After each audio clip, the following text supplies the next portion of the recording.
तो आज हम बात करेंगे प्रोडक्ट ऑफ वेक्टर्स की। Product of vectors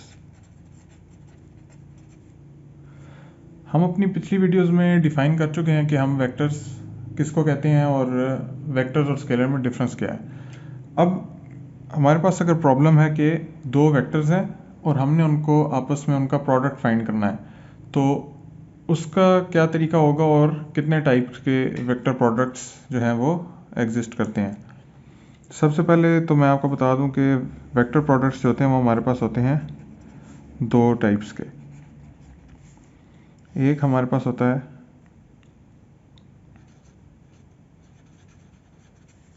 scalar product या इसे डॉट प्रोडक्ट भी कहते हैं। मैं आपको बताऊंगा कि इसे स्केलर प्रोडक्ट क्यों कहते हैं। और दूसरा होता है हमारे पास वेक्टर प्रोडक्ट, उसको हम क्रॉस प्रोडक्ट भी कहते हैं।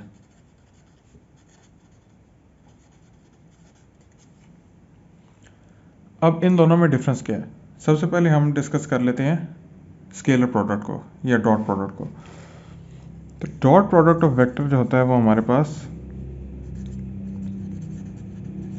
डॉट प्रोडक्ट ऑफ वेक्टर जो होता है वो दो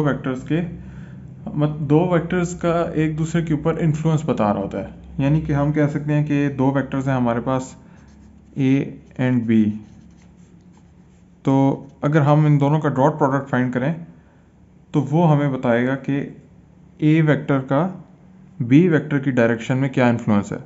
अब इस बात से क्या मुराद है वो मैं आपको एक डायग्राम से समझाता हूँ।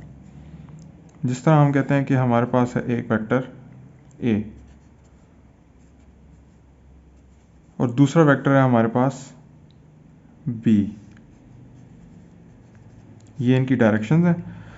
अब अगर मैं देखना चाहूँ कि ए वेक्टर का बी वेक्टर के अलोंग कितना इफेक्ट आ रहा है, तो अगर हम इसे रिजॉल्व कर दें इन दो कंपोनेंट्स में, तो एक ए का हमारे पास ये कंपोनेंट आ जाएगा, दूसरा हमारे पास ये कंपोनेंट आ जाएगा। तो हम देख सकते हैं कि ये जो परपेंडिकुलर कंपोनेंट है उसका बी वेक्टर के ऊपर कोई इफेक्ट नहीं आ रहा, जबकि जो इसका पैरेलल बी के पैरेलल जो कंपोनेंट है ए का, जिसे हम ए एक्स भी कह सकते हैं, वो जो है उसका डायरेक्ट इम्पैक्ट आ रहा है बी वेक्टर के ऊपर। तो इन दोनों का जब हम डॉट प्रोडक्ट लेंगे या वेक्टर प्रोडक्ट लेंगे तो हमारे पास जो रिजल्टेंट आएगा वो असल में ए के एक्स कंपोनेंट है और बी जो वेक्टर है, इन दोनों का आपस में जो प्रोडक्ट होगा वो आएगा। तो इस लिहाज से हमारे पास डॉट प्रोडक्ट जो है वो आता है A dot B is equal to magnitude of A vector magnitude of B vector multiplied by magnitude of A vector times cos of theta. अब थीटा क्या है, ये एंगल है उन दो वेक्टर्स के दरमियान जिन दो के दरमियान हम आपस में डॉट प्रोडक्ट ले रहे हैं। यानी कि ए वेक्टर और बी वेक्टर के दरमियान का जो एंगल है उसको हमने थीटा कहा है। तो हमारे पास ए डॉट बी जो आएगा वो आएगा बी टाइम्स ए कॉस थीटा। अब ए कॉस थीटा आप देख सकते हैं क्या होता है, ए कॉस थीटा की वैल्यू होती है ए एक्स। तो ये वही बात होगी जो मैंने आपको पहले बताई थी कि component of A along B जो होता है उसका इफेक्ट जो आएगा बी के ऊपर, उसको हम कहते हैं डॉट प्रोडक्ट। तो हमारे पास आ गया A dot B is equal to A magnitude B magnitude cos theta.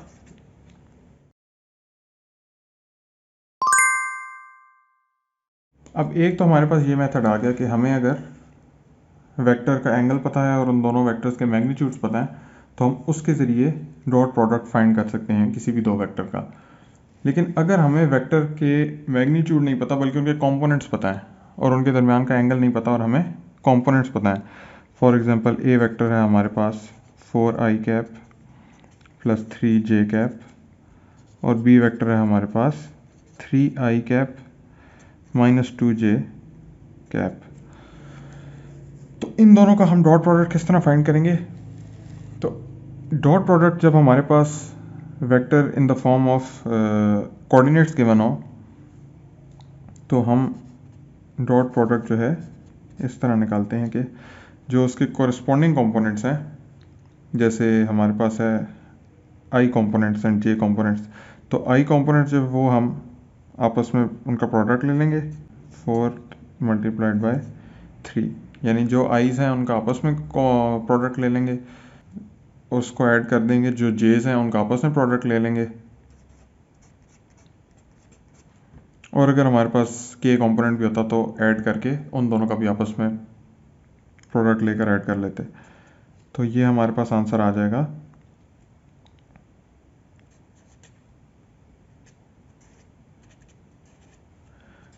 A dot B का हमारे पास आंसर आ गया 6।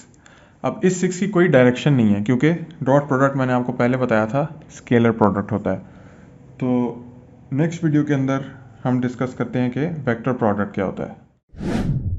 वीडियो पसंद आई है तो लाइक करना ना भूलें, दोस्तों के साथ शेयर कीजिए and don't forget to subscribe.